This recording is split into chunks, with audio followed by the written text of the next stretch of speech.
Buongiorno a tutti. Allora, questa mattina siamo alla rocca di Bominaco, castello di Bominaco, che è questo qua alle mie spalle. È una delle meravigliose rocce dell'Abruzzo, di cui vi descriverò la storia più tardi. E siamo all'alba. Comincia ad albeggiare in quella direzione lì. E quindi, come al solito, sfrutterò questo periodo, questo momento, per fotografare il soggetto principale, che è la rocca, con le luci dell'alba alle sue spalle. Il problema tecnico è sempre il solito, cioè di gestire bene, di controllare bene la luce, quindi di non bruciare le luci dell'alba e contemporaneamente di ritenere i dettagli delle ombre. Quindi farò un'esposizione multipla e poi li combinerò in post-produzione, stando attento a non esagerare per non creare un effetto HDR, come mi ha fatto notare qualcuno. La difficoltà è anche un'altra, però, che per poter riprendere il soggetto con le luci dell'alba alle spalle, il posto non offre delle posizioni di vantaggio, quindi fondamentalmente o si riprende la rocca o si riprende l'alba, ma per riprenderle tutte e due bisogna mettersi in una posizione, come ho fatto io, abbastanza precaria e comunque tagliare un pezzo del soggetto perché non entra, ecco, nell'inquadratura.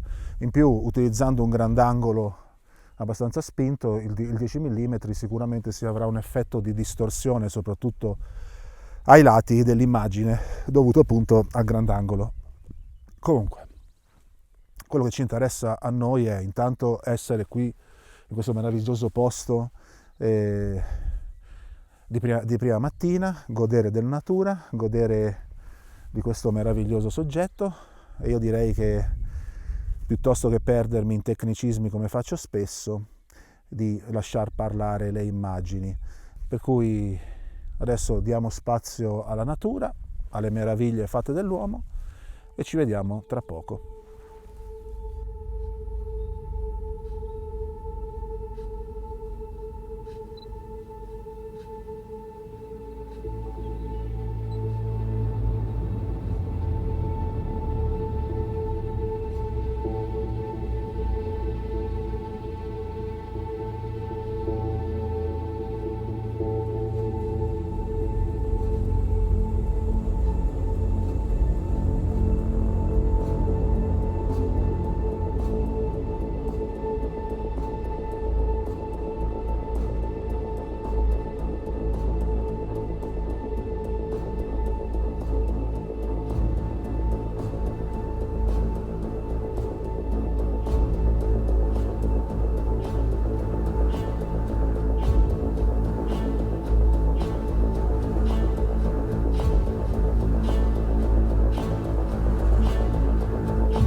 Allora, dopo esserci sbizzarriti sulla rocca, con i voli del drone e fotografie aeree, volevo sfruttare la presenza di questa sottilissima nebbiolina nella vallata qui, quindi ho inquadrato le rovine del castello che sono qui davanti, mettendo in primo piano questa roccia che sta davanti a me, e poi sullo sfondo il resto della valle con questo verde brillante di queste culture che stanno crescendo.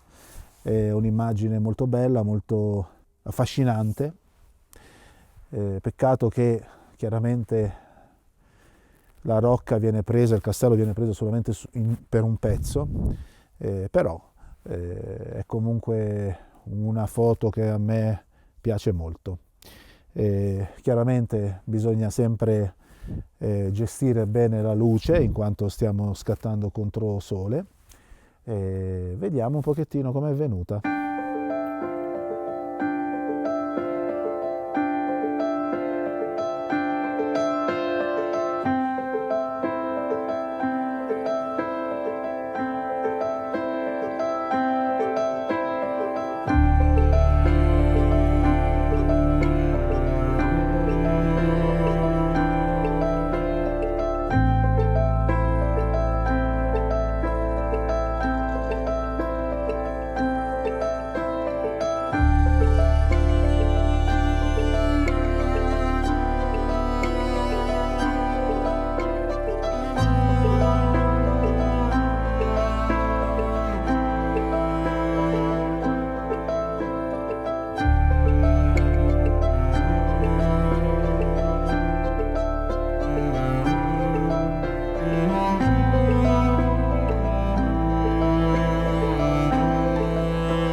Allora, in questa inquadratura qui mi piace molto questa vallata che si apre al di sotto del castello, e quindi ho voluto inquadrare appunto una parte del castello, questo muro qui, sullo sfondo queste splendide colline.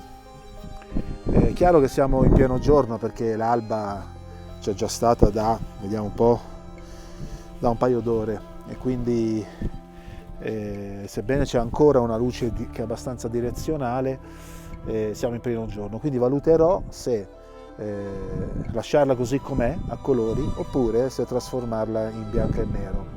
Trasformare una foto in bianco e nero quando si scatta in pieno giorno è sempre un'opzione percorribile, che dà un minimo di interesse alla foto che diversamente sarebbe un po' poco interessante per ciò che riguarda la luce.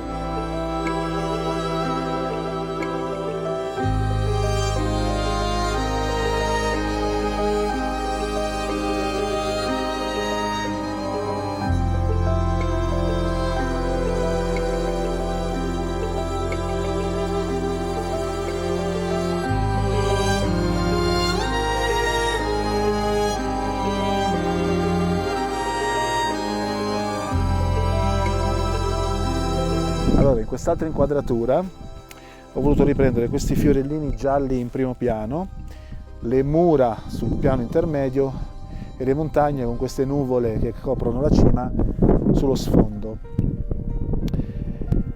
Questa foto quindi il tema potrebbe essere i livelli, quindi c'è un primo piano, un primo livello con questi fiori, anche se forse nella foto saranno venuti un po' piccoli, adesso vediamo.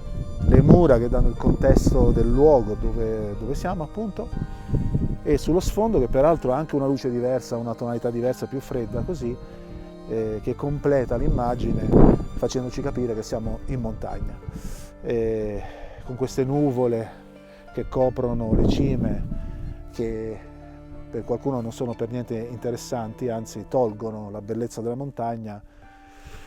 Probabilmente così, in questo caso però aggiungono secondo me fascino, aggiungono un elemento allo sfondo e quindi sono un elemento positivo da avere dentro la foto.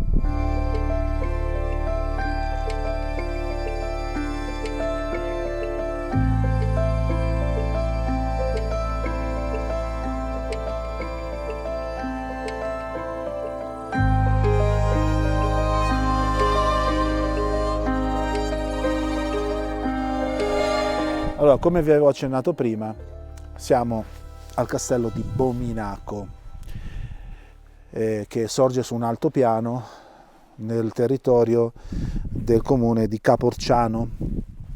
Bominaco in particolare è una frazione che è in fondo al sentiero, che appunto è nel territorio di questo comune di Caporciano in provincia dell'Aquila. Il castello ha una storia molto lunga, anche se non ho trovato molte informazioni. Infatti la struttura risale al XII secolo, ma fu distrutto nel 1423, se non mi ricordo male, dal capitano di Ventura Braccio da Montone, che su autorizzazione del Papa poi lo fece ricostruire con alcune varianti rispetto all'assetto originale, e dopo aver ucciso i feudatari che c'erano prima, fondamentalmente, se non ho capito male, ci si installò lui. Quindi, che dire, è un castello molto, molto interessante, le mura sono ben visibili anche se non sono del tutto intatte, è una struttura che aveva delle torri di difesa, tra cui quella che sta alle mie spalle, che è quella principale, poi aveva delle strutture interne come tutti i castelli. È una rocca molto interessante, secondo me ha lo stesso fascino di Rocca Calascio. L'unico problema che ho riscontrato è che in prossimità del castello è difficile trovare delle inquadrature, parlo fotograficamente, interessanti. Rocca Calascio invece è più fotogenica sotto questo punto di vista, perché è su una cresta, per cui allontanandosi un pochettino dalla cresta si riesce a fotografarla bene sia all'alba che al tramonto, perché questa cresta ha andamento est-ovest. Oggi invece ho avuto delle difficoltà, peraltro l'alba non è stata particolarmente epica, per cui diciamo così, abbiamo preso quello che la natura ci ha dato. C'è da dire anche che secondo me le albe migliori si avvengono in inverno, perché il sole rimane più basso e quindi dura di più fondamentalmente. L'estate, ma questa è una mia opinione, è più una stagione da tramonto. Giù nella frazione c'è anche la chiesa di Santa Maria Assunta e l'oratorio di San Pellegrino, che sono proprio alla partenza del sentierino che porta qui sopra. Sono molto ma molto interessanti, addirittura la chiesa viene definita la Cappella Sistina dell'Abruzzo, perché è tutta affrescata. Adesso vedo se riesco a visitarla, cioè se è aperta scendendo. Il sentiero per venire qui su è breve, però abbastanza ripido, quindi ha messo a dura prova la mia forma fisica, che già era precaria prima dell'incidente. Dopo l'incidente è totalmente decaduta. Comunque sia, dal paese, dalla frazione, sono 10 minuti, un quarto d'ora di camminata. Ho anche letto che in estate è pieno di insetti, soprattutto nella prima parte. Io sinceramente non li ho incontrati oggi, e quindi proseguiamo nella nostra avventura.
Bene, anche oggi la nostra avventura è terminata, sono rientrato al camper, la Rocca è lì sopra, è stata abbastanza faticosa, devo dire la verità, un po' perché ero già stanco in partenza, poi non sono più abituato a fare queste salite, cioè non sono mai stato abituato, però in particolare negli ultimi mesi, quindi è stato molto faticoso. Quello che siamo riusciti a fare l'avete visto dalle foto e dalle immagini, fatemi sapere se preferite magari che approfondisca un po' di più l'aspetto tecnico della fotografia, oppure se mi concentro un po' di più sulle immagini e sulla descrizione del luogo. Ho anche perso il filtro antivento, speriamo che la mia voce si sia sentita bene. In ogni caso, se vi è piaciuto il video lasciate dei commenti, mi fa sempre molto piacere, mettete un like e se vi piace quello che faccio iscrivetevi al canale e ci vediamo la prossima volta.